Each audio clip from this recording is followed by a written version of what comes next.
Cada mulher fazendo um negócio no exterior tem uma história única e importante. A gente dá voz a elas. Vamos escutá-las?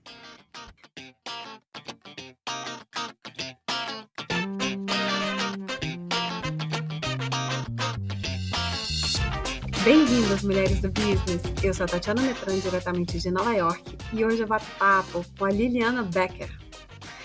A Liliana é consultora intercultural, mestre em comunicação intercultural pela Universidade de Lugano, na Suíça, e atua como jornalista para vários veículos, incluindo a Suíça Info, a BBC e a Rádio CBN, onde ela comenta sobre a vida no exterior no quadro CBN Longe de Casa. Foi co-criadora do projeto Migração em Debate, que discute e ajuda migrantes de língua portuguesa a se integrarem na sociedade suíça, onde mora desde 2005. O projeto migrou para uma organização governamental suíça, a REX, onde a Liliana discute o tema O Passar dos Anos Fora do País de Origem. Em 2020, ela lançou o livro Amores Internacionais, Casei com Estrangeiro. E agora? Onde ela conta, entre outras, histórias de 29 brasileiras casadas com estrangeiros e revela, sem romantização, muitas realidades de casais binacionais. Pessoas que me fazem pensar me fascinam, gente. Vocês sabem disso, né? E a Liliana é uma dessas pessoas. Ela me fez pensar, rir, chorar, me emocionar lendo o livro dela sobre relacionamentos biculturais. Vocês sabem que eu sou casada com francês, então, para mim, esse livro foi super importante. Ela também me fez pensar sobre os meus preconceitos, ao me entrevistar para o seu próximo livro sobre preconceitos e vida no exterior.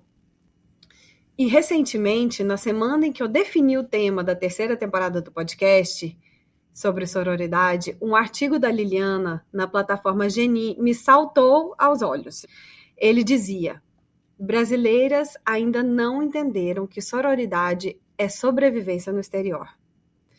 Na hora que eu li, meu Deus do céu, escrevi para ela e fiz o convite. Vem conversar comigo sobre isso tudo no podcast. E para nossa sorte, mulheres do business, hoje a mãe da Clara e do Pedro, a esposa do Norbert, está aqui ao vivo e ao cores para bater um papo com a gente sobre sororidade, empreendedorismo no exterior, casais binacionais, enfim.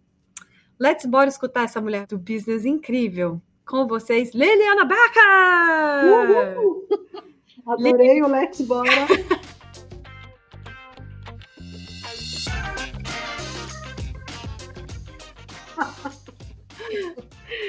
Não, você está sendo muito bondosa aí na minha apresentação. Não, eu que me sinto honrada de ter sido convidada.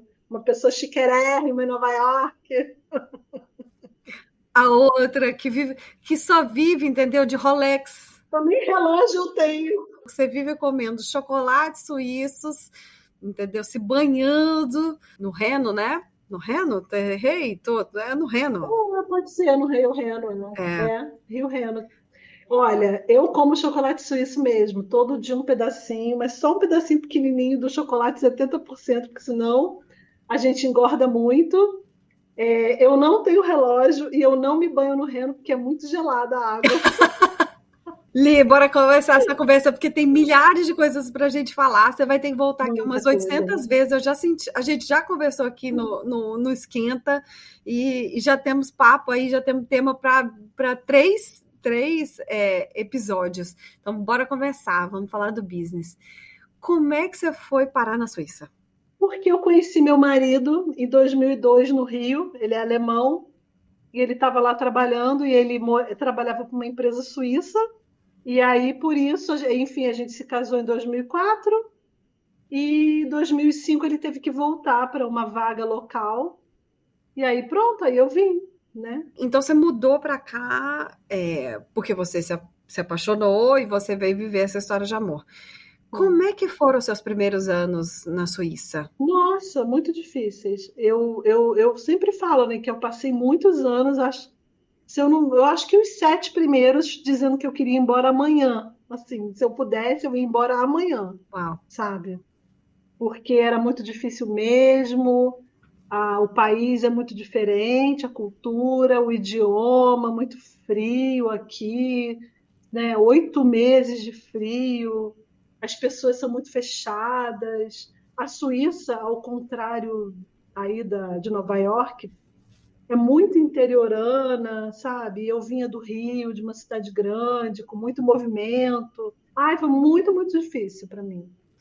E aí, o que que mudou depois desses 7 anos? O que me fez mudar, Tati, foi eu começar a estudar interculturalidade. Porque antes de eu fazer o mestrado, eu me matriculei num curso que era um curso de extensão aqui, de uma escola suíça, e eu fazia online, porque meu filho era pequenininho e eu não tinha como me deslocar para uma escola. E eu comecei a estudar e eu comecei a entender por que as pessoas reagiam de formas diferentes,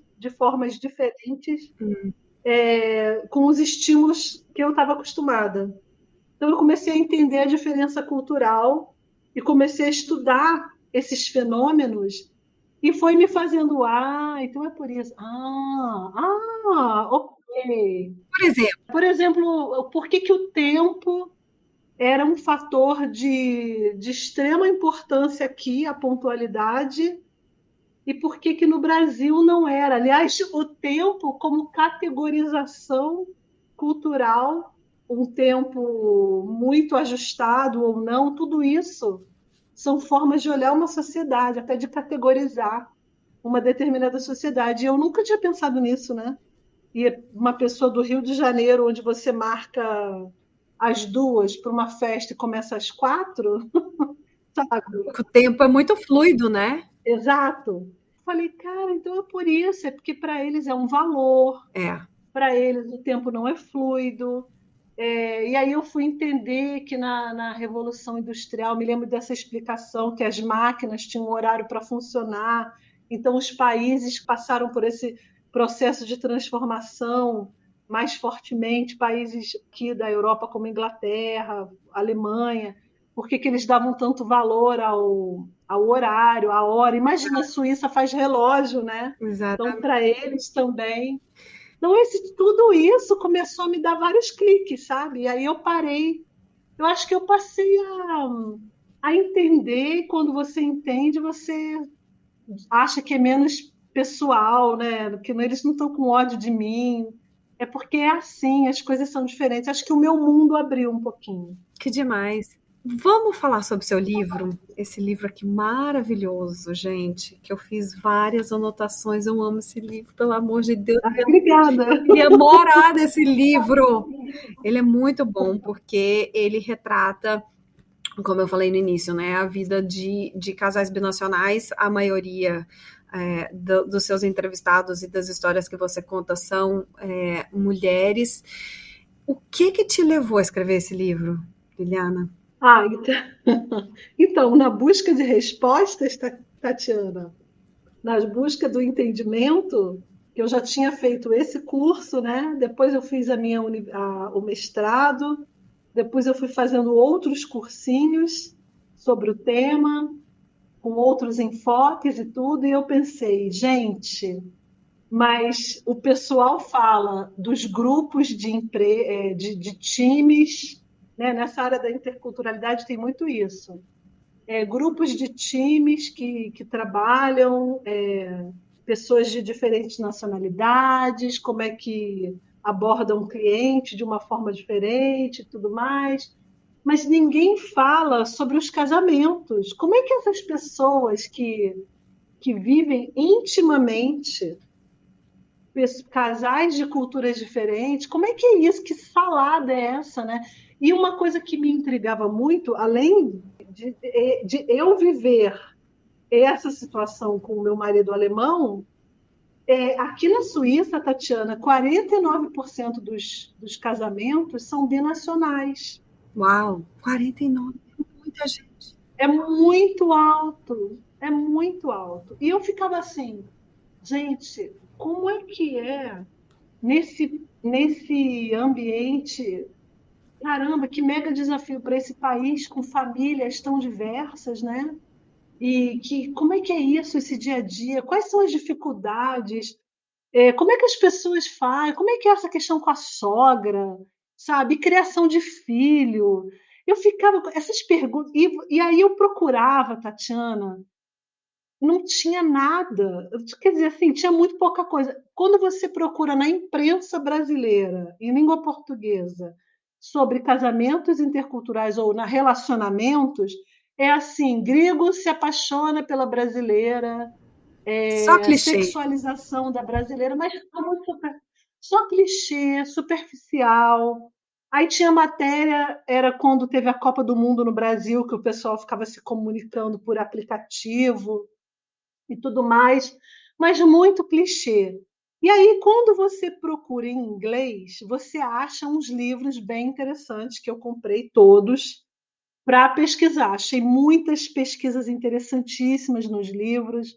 E aí você acha trabalhos acadêmicos. Mas uma coisa para o povão, uma coisa para minha mãe, Para para elas sua mãe, como é que entenderem, né? a sua mãe, imagina a sua mãe, como é que ela lida com seu marido, né? Com o Total. genro francês?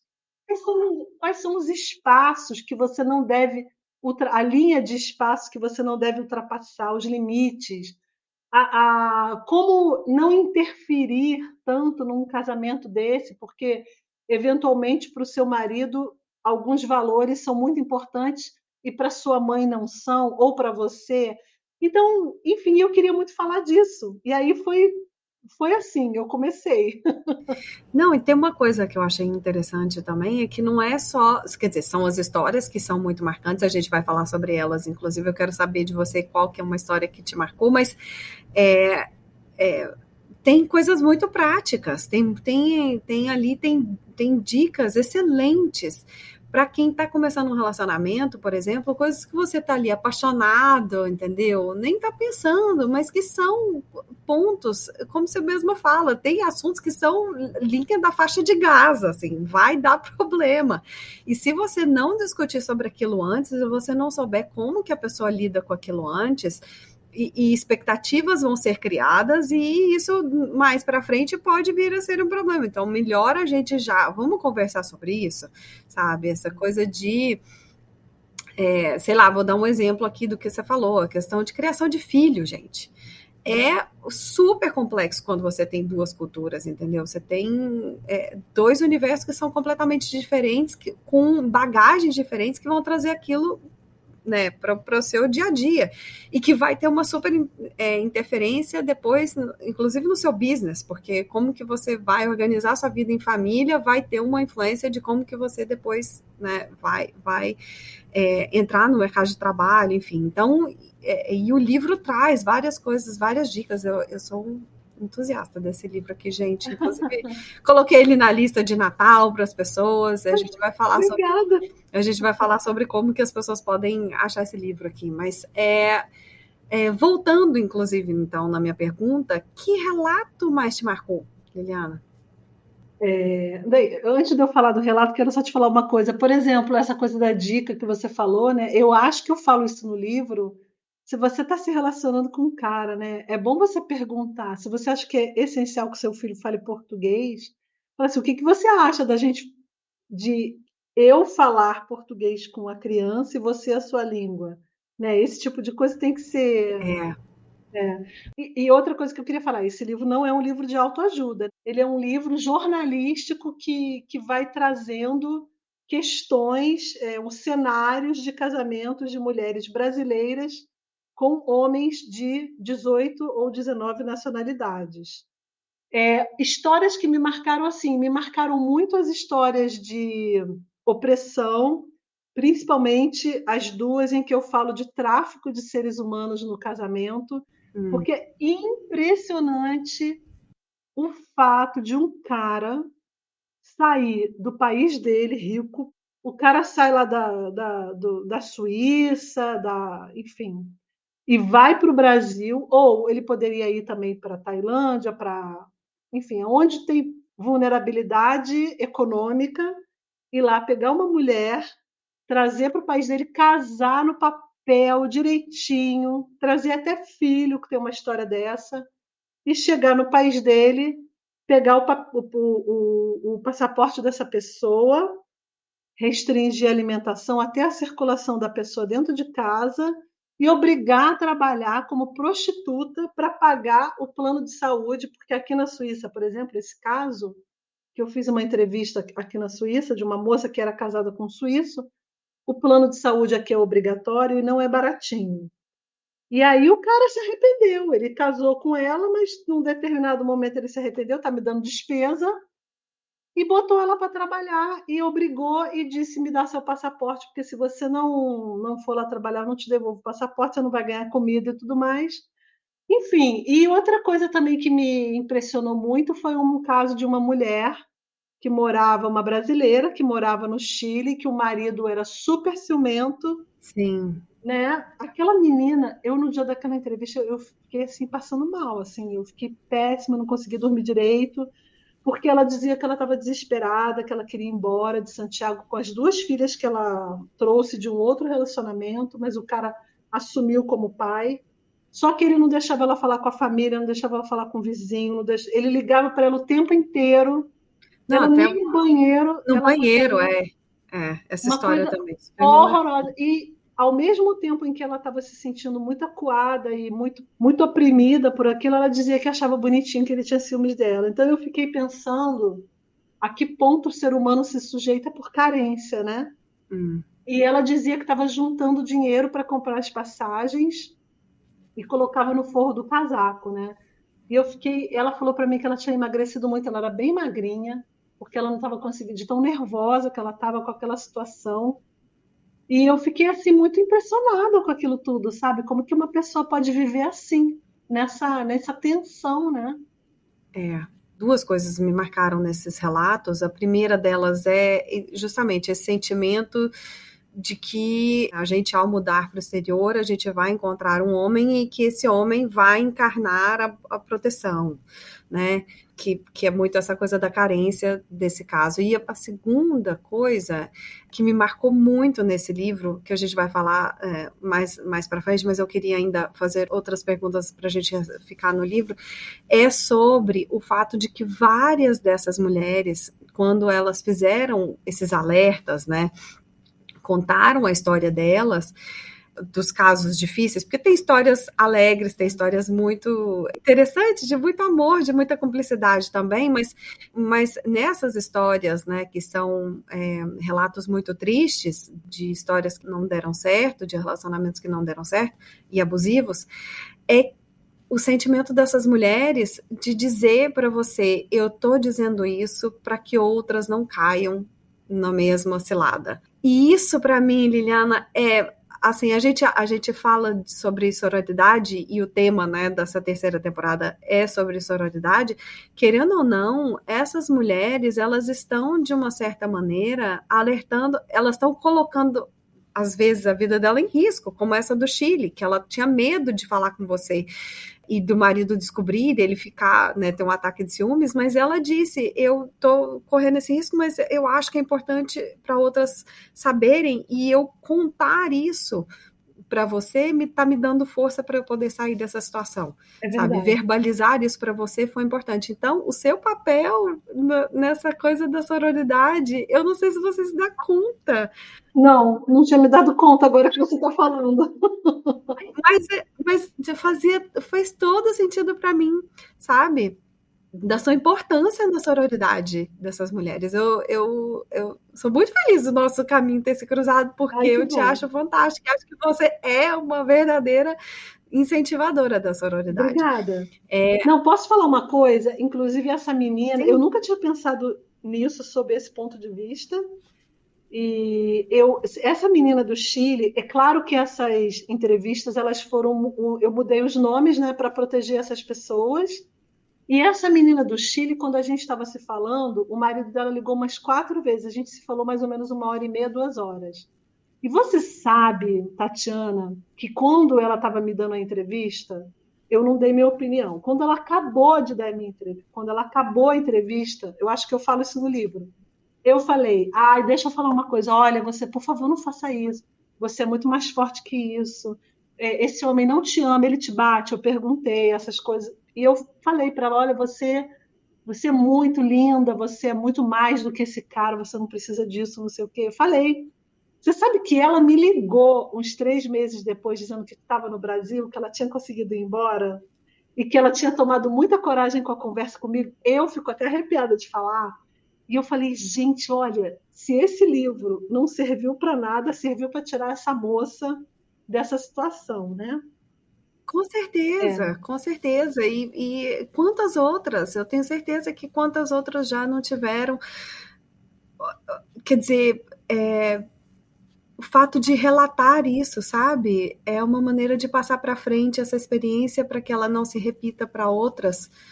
E você está marcando aquilo, sabe? Tá contando aquela história, isso é muito profundo, isso é uma sororidade enorme, assim, é, de mulheres que moram fora, sabe?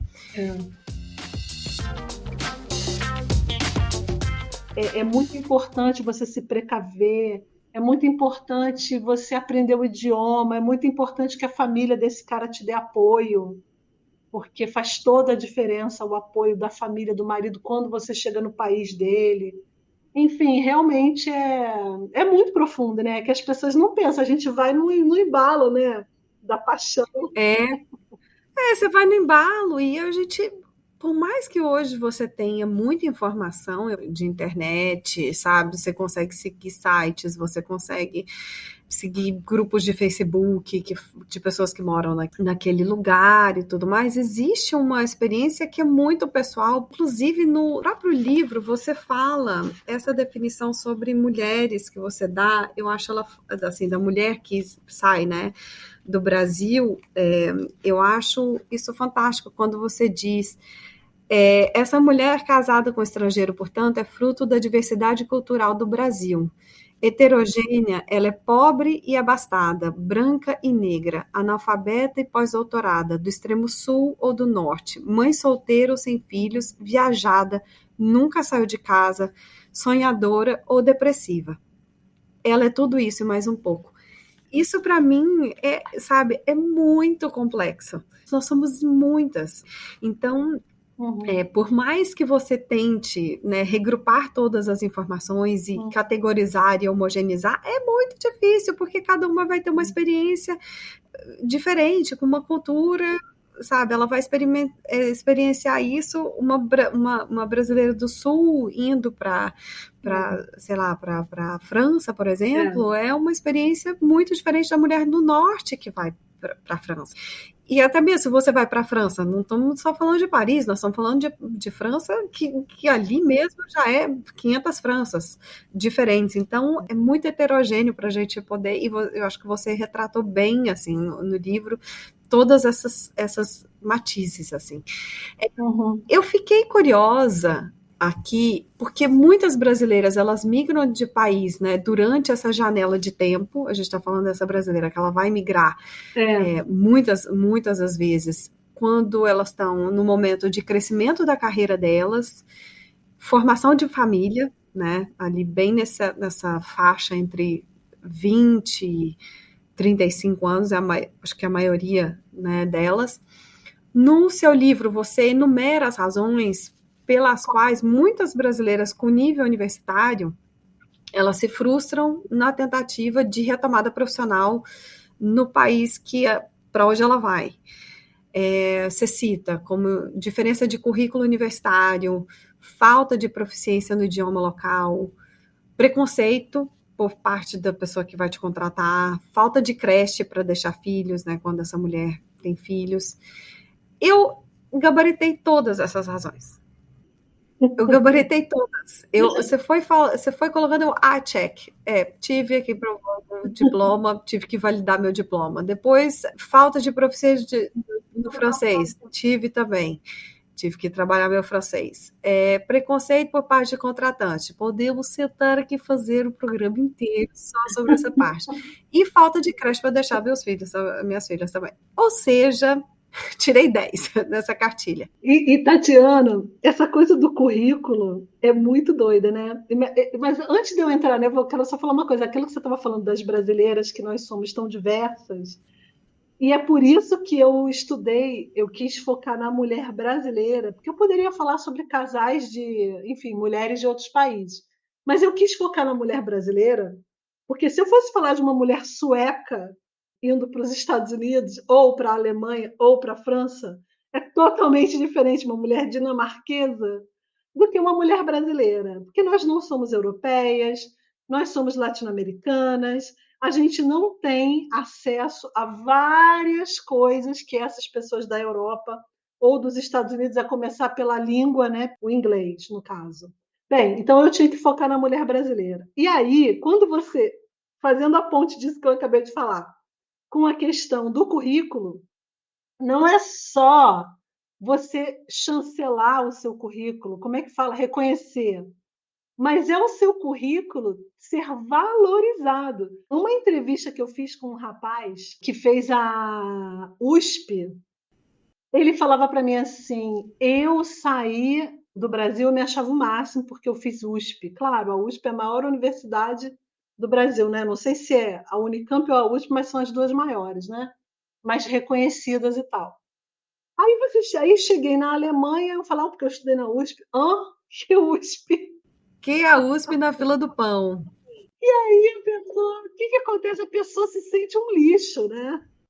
Brabo. E a coisa do É brabo. preconceito também. Vamos falar dessa coisa do preconceito.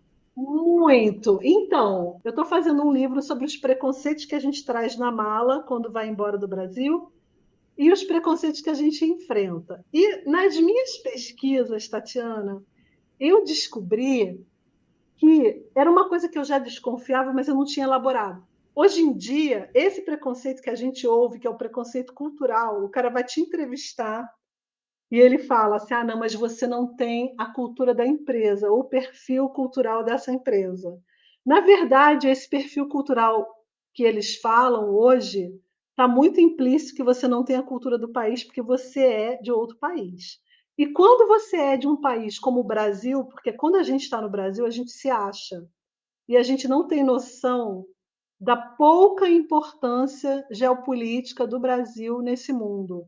A gente se acha muita coisa, mas quando a gente chega aqui, o Brasil não representa muita coisa. E com relação, e como o Brasil geopoliticamente não tem tanta importância, isso vai reduzindo também a nossa competitividade quando a gente vai competir com pessoas de outros países que são mais importantes. Eu mesma já escutei em entrevista: não, mas o português que você fala não me interessa. Se você falasse chinês, ia ser muito mais interessante para a empresa.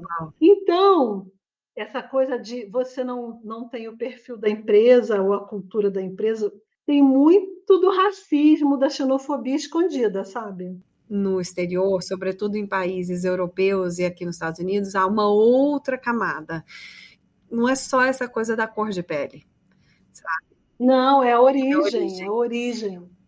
Não, ele não é tão direto quanto no Brasil, de ter gente te barrando, te mandando pegar elevador de serviço, porque também não tem elevador de serviço, mas você vai ser barrada no mercado de trabalho. Não é que você não vai conseguir, eu gosto sempre de falar isso, porque sempre tem aqueles que conseguiram e falam: ah, você está falando isso porque você é frustrada. Não estou falando isso porque eu sou frustrada, eu estou dizendo isso porque a maioria não consegue. Claro que tem gente que consegue furar o bloqueio por 1001 razões, ou porque se especializou numa área que aquele país precisava, ou porque chegou muito jovem e conseguiu fazer um curso, um outro diploma, conseguiu falar o idioma muito bem porque não teve filho logo que chegou, enfim, 1001 razões. Mas o fato é que, em geral, existe sim um preconceito institucionalizado baseado nas origens. E isso eu não estou falando da minha boca, eu estou falando de inúmeros estudos que eu venho lendo, e inclusive essa questão do novo preconceito, sabe? O novo racismo, de falar que você não se encaixa culturalmente, entendeu? Ei, mulher do business, esse papo tá bom demais, né? Calma que tem mais.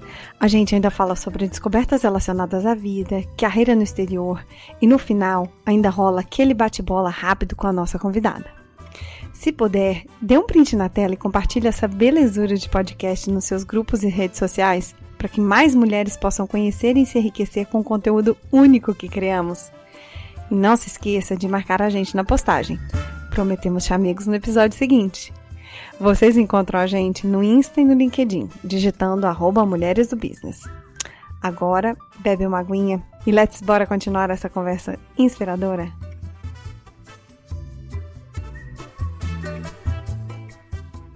E é aí que o branco descobre, né? O branco que vai para fora, ele descobre que ele antes de ser branco, ele é latino-americano, Então, né?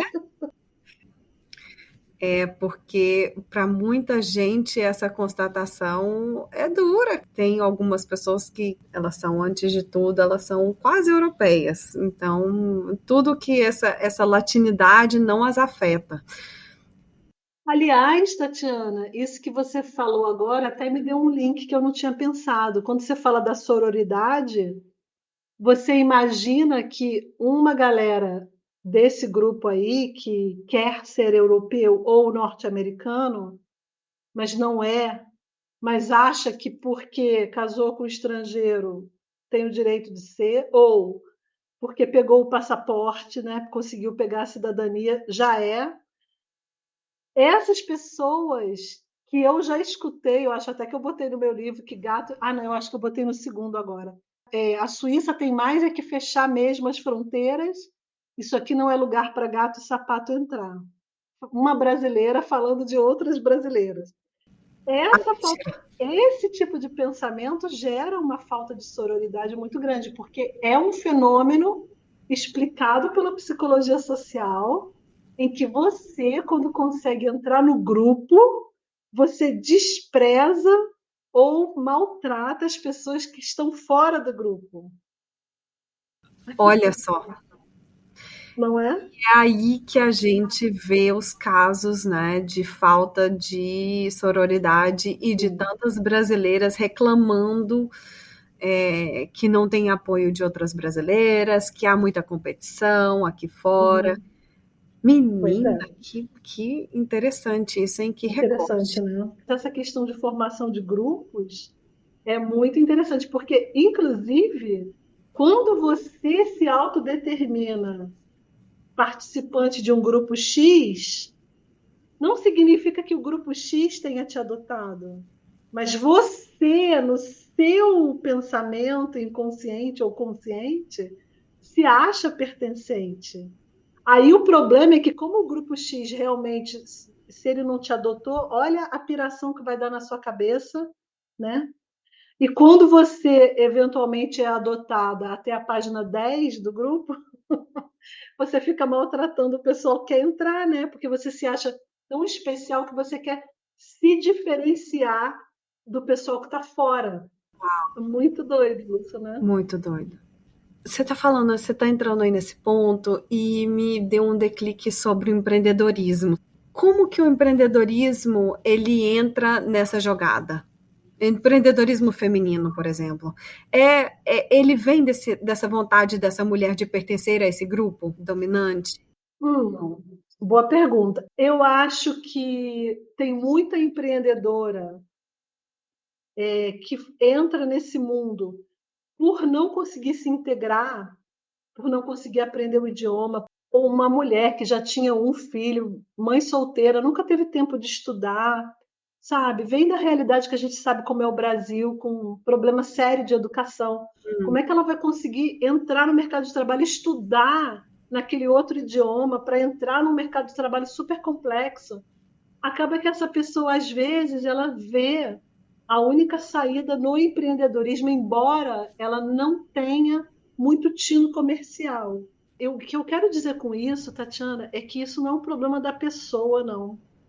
Isso é um problema do país que não sabe acolher o imigrante. Porque o que tem de gente inteligente, de mulher com força, criatividade e vontade de participar, e os países, eles não, eu não vejo um programa interessante para incluir essas pessoas, sabe? Para ajudar a fazer um curso.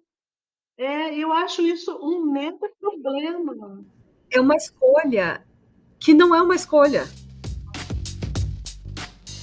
No caso dessas mulheres, eu fiquei curiosa aqui porque você coletou, né, ao longo desses anos todos, enquanto jornalista, enquanto pesquisadora intercultural, qual é a atitude dos homens, desses companheiros, em relação a essas mulheres? Você sente que tem mais apoio desses homens? Você sente que tem pouco apoio quando elas decidem partir para esse caminho do empreendedorismo? Qual que é a sua experiência nisso? Tem homem que apoia, tem homem que empresta dinheiro, sabe? Que dá um aporte lá financeiro.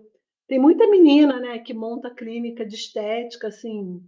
Clínica que eu falo, né? Uma sala, enfim, com elas fazem massagem, fazem, enfim, manicure, pedicure, montam um salão. Eu acho que tem homem que dá apoio, mas tem homem que não dá apoio nenhum, né? Tem de tudo aí nessa brincadeira, né?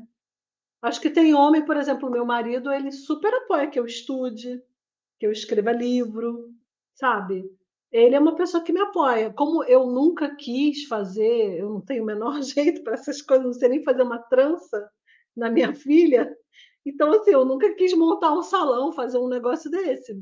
Mas eu acho que se fosse meu negócio, ele ia me apoiar, porque ele me apoia muito a estudar, a fazer essas coisas que eu faço, a embarcar nessas viagens doidas que eu faço. E viagens que eu falo viagens mesmo, porque de vez em quando aí eu estou viajando para fazer um curso ali ou aqui, para uns lugares assim, deixo as crianças aqui com ele, enfim. Acho que tem de tudo, sabe, Tatiana? Tem marido legal e tem marido que não é, que é opressor mesmo. Um dos apoios que eu sinto muito desses homens, quando eles decidem apoiar, é um apoio muito, entre aspas, silencioso, que essa divisão de tarefas em casa. Eu queria até comentar uma coisa sobre essa questão do apoio silencioso, Tatiana, porque até no livro eu coloquei, né, que às vezes esse apoio silencioso, essa ajuda em casa, esse colocar o lixo para fora, esse colocar a criança para dormir, é uma forma de amor que a gente não foi culturalmente acostumada, né? Porque a gente acha que a única coisa que vale é uma flor, é uma joia, né? E às vezes o cara não é assim, ele demonstra de uma outra maneira. Com certeza. E é uma puta demonstração de amor, de companheirismo, sabe? E te permite justamente ter esse tempo de olhar pra gente. Vamos falar sobre quando essas mulheres não recebem apoio desses companheiros.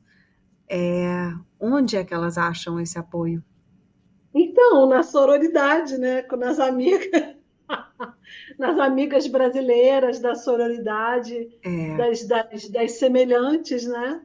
Que deveria ser, como eu escrevi lá na Geni, eu venho notando esse fenômeno, porque tem grupos que se autoajudam, de brasileiras no exterior, é uma fonte de ajuda muito importante, que onde você pode falar no seu idioma, né, com uma amiga que está no exterior, que mora no país que você mora, e que também tem acesso a outras pessoas. Enfim, é uma cadeia de conhecimentos, de ajuda. Eu acho que é ali que essa pessoa vai se segurar, né? Porque se o marido não, se o cara é um agressor, a família dele também não presta. Então, como é que você vai sobreviver, né?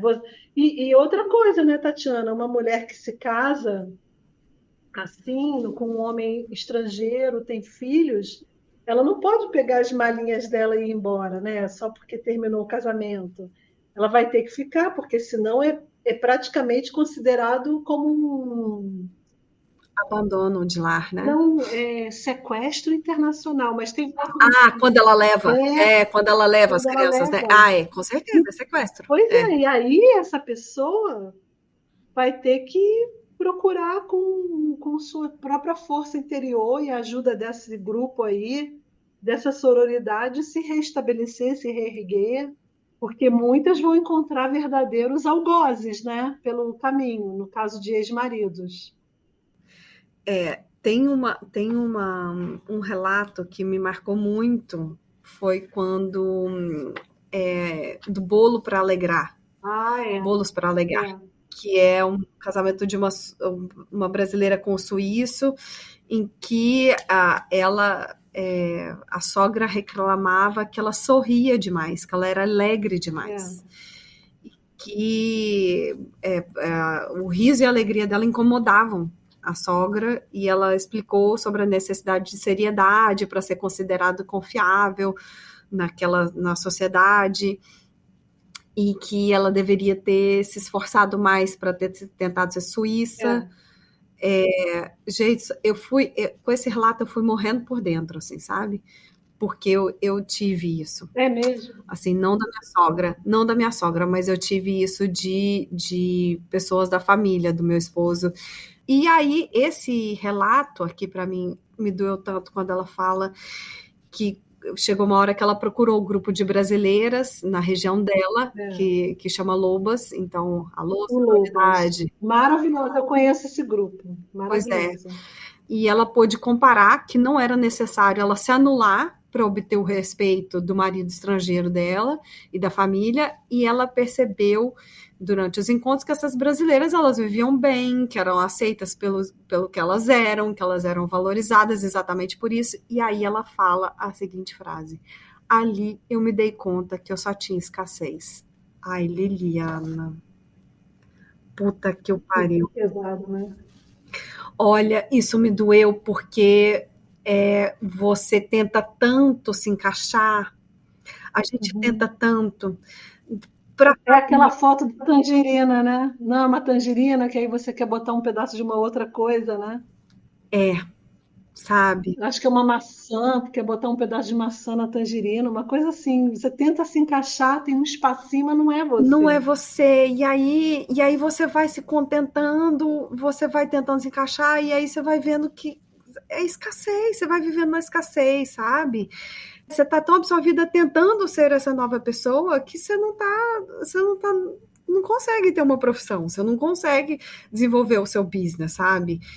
Olha, e isso é uma coisa tão séria assim nos casamentos que eu vi em tantas entrevistas, a questão da família, dessa aceitação, porque às vezes, por mais que o cara seja super cabeça aberta, mas às vezes a família não tem essa mentalidade. Você espera que aquela família vá te acolher, porque você está num país estrangeiro, e a pessoa faz isso. E isso destrói, como você estava falando, isso destrói tanto o casamento, pode destruir, tem o potencial de, como a sua autoestima e com essa questão do business. Como é que você vai empreender? Como é que você vai ter autoconfiança se você só encontra esses pedregulhos ali naquela nova cultura, se nem a sua família te acolheu, né?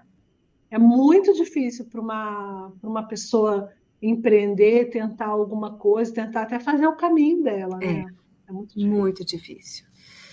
Mas vamos falar de coisa boa? Vamos falar sobre exemplos de como essas mulheres podem apoiar o trabalho de outras. A gente acabou de falar aqui do Lobas, o seu livro, né? Eu acho que ele é muito essa fonte dessa sororidade, de uma apoiar a outra, de uma entender quais são as dificuldades das outras e da gente se ver, né, naquelas histórias.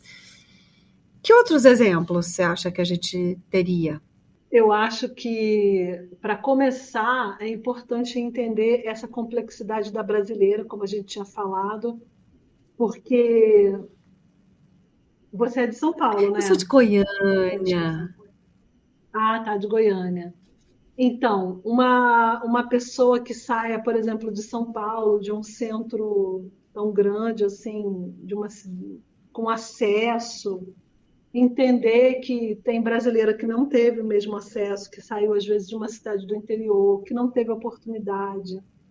Então, já começar por aí, sabe? A entender também que você não é parte daquela sociedade, você está ali, mas você não é americana, norte-americana, você não é e nunca vai ser, e tudo bem, sabe? Saber se valorizar com o que você é.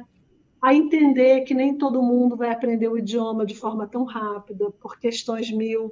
E também apoiando, né, o trabalho dessa brasileira. Todas ganham, né? Porque com você se fortalecendo, você crescendo o seu negócio, é até uma oportunidade de emprego para outra que está ali perto, né? Uma brasileira que se dá bem no exterior com um negócio, empreendendo, ela provavelmente vai contratar outros brasileiros. É um caminho que se abre, é uma portinha que se abre, não só para você trabalhar, mas a boa imagem do Brasil. É muito bom, é muito importante. Eu tenho uma amiga muito querida que mora aqui na Suíça, brasileira, a Marina Wenzel, amor. E ela também é jornalista. Nesse mercado de jornalismo, a competição é muito acirrada, principalmente quando você está fora do Brasil, que as oportunidades ainda são menores. A Marina, ela é tão querida que ela me apresentou o pessoal da BBC.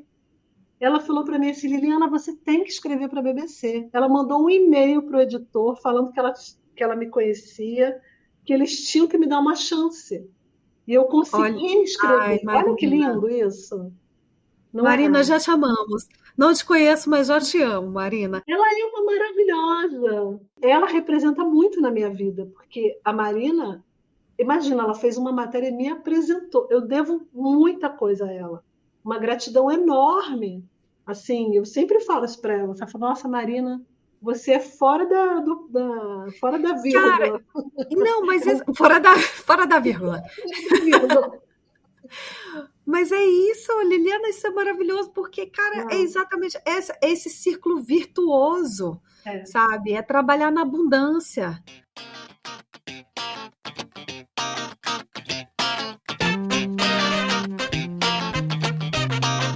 Então, vamos passar para o bloco 3? Vamos. Liliana, esse é um bloco em que a gente um bloco fixo onde a gente faz um bate-bola de perguntas idênticas e respostas rápidas para todas as convidadas. Está preparada? Tentarei ser rápida.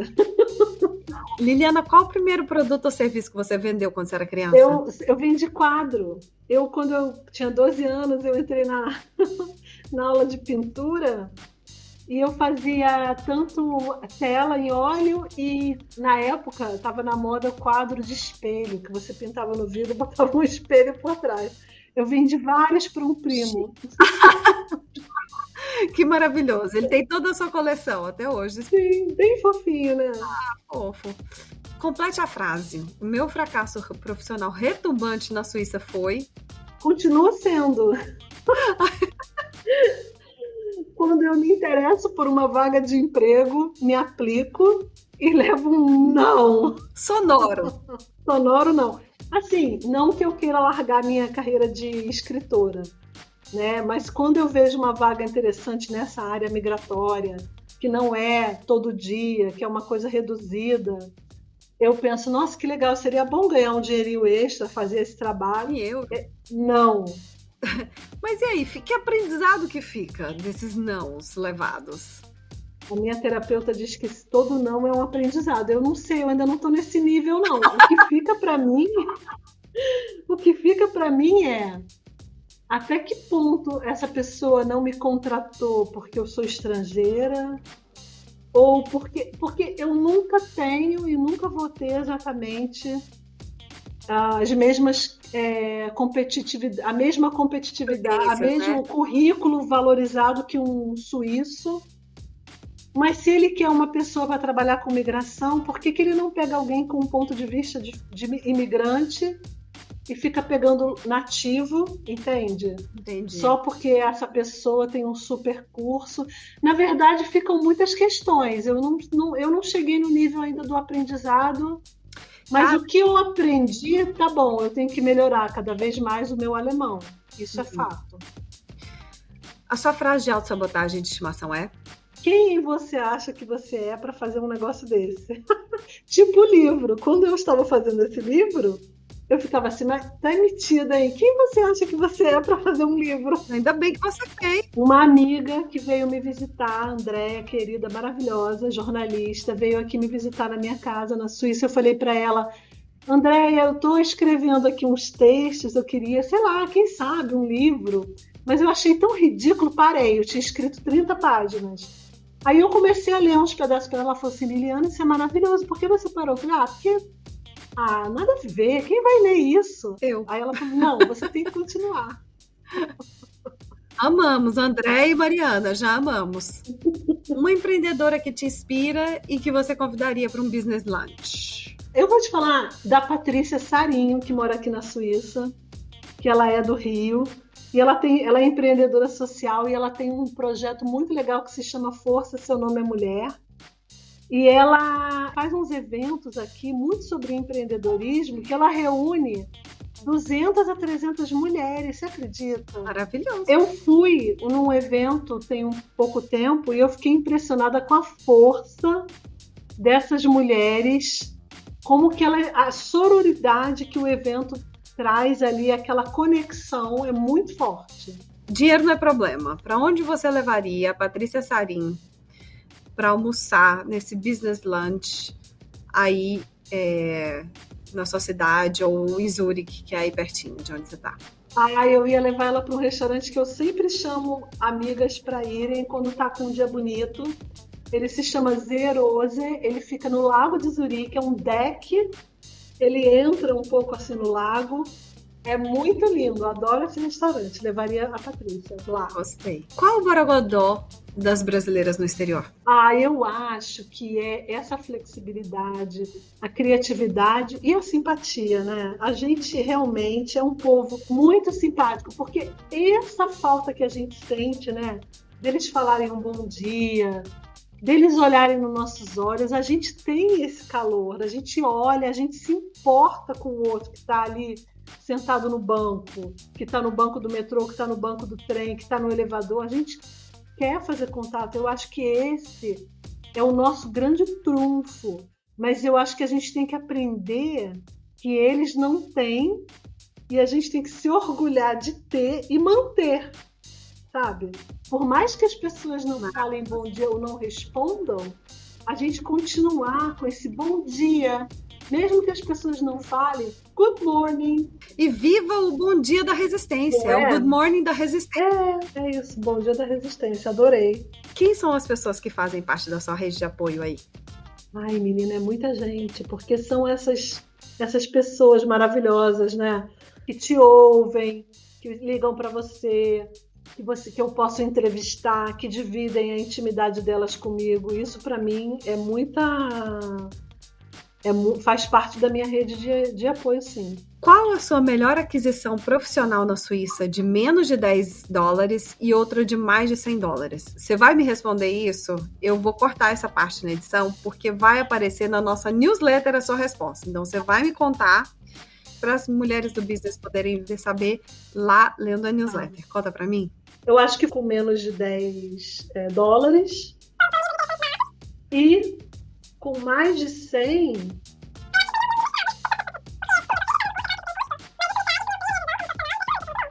se você pudesse viajar no tempo, que recado você daria para Liliana, que estava subindo naquele cavalo branco de asas? Eu adoro essa definição sua de avião. Para encontrar o seu príncipe encantado na Suíça. Eu acho que eu teria me envolvido menos com coisas desnecessárias, sabe? Às vezes você se envolve em fofoca, coisa que não tem muita importância, e teria me focado mais nas coisas mais importantes, que era estudar. Teria me importado menos com esse tipo de reação. Ele não olhou para mim, ele não respondeu, e daí, sabe? Obrigada. Eu que agradeço, nossa, foi ótimo. Onde é que as pessoas podem te encontrar? Rede social? Eu tenho uma página site. Que se chama Liliana Beckert, que se escreve, né, BAECKERT.com, Baekert. Eu estou no Instagram, no Liliana T. Baekert. Eu tô por aí, eu escrevo para vários veículos, né? Então eu tô sempre escrevendo aqui e ali. Eu estou muito feliz com essa conversa. Estou muito honrada. Obrigada pelo seu tempo, pela sua disponibilidade. Já estou esperando o segundo livro, o terceiro. Olha, Tatiana, muito obrigada pela oportunidade. Foi muito bom pensar e refletir migração com você. Obrigada também por essa questão da sororidade. Muito obrigada. Até a próxima. Um beijo. Mulheres do Business, que especial foi esse episódio com a Liliana, né não? Olha, 2 coisas me marcaram muito nessa conversa. A primeira é que mesmo que não seja uma história de conto de fadas, compartilhar a nossa vivência no exterior pode ser um ato de sororidade enorme, capaz de ajudar e de dar força para outras mulheres. Então, se a ocasião se apresentar, não se acanhe e compartilhe a sua jornada com outras pessoas. A sua história pode fazer a diferença na vida delas. A segunda coisa que me marcou muito é de saber que o apoio dos parceiros, das parceiras e familiares estrangeiros conta muito para a nossa autoestima, adaptação e sucesso profissional no exterior. Mas na falta deles, vem cá, me dá sua mão e vamos juntas. Saiba que somos únicas, mas não estamos sós. Eu queria deixar um chamego para Carla Cavellucci, que mora em Nova York, e para minha mãe, alô Betilda, que compartilharam o nosso episódio anterior nas redes sociais e marcaram a gente. Se esse podcast te inspirou, conta para sua galera também. Que tal clicar nos 3 pontinhos no canto da tela e enviar o link desse podcast nos seus grupos e redes sociais para que mais gente possa aproveitar essas informações? Às vezes tem uma mulher casada com um gringo que vai aproveitar bastante o conteúdo que a gente acabou de falar aqui. E não se esqueça de marcar a gente para ganhar amigos no próximo episódio, que nem a Carla e a minha mãe. Estamos no LinkedIn e no Instagram, no @mulheresdobusiness. Tchau, turma. Vou ali dar mais um bom dia da resistência para a galera carrancuda aqui do Hemisfério Norte. Bom dia, bonjour, good morning, guten Tag.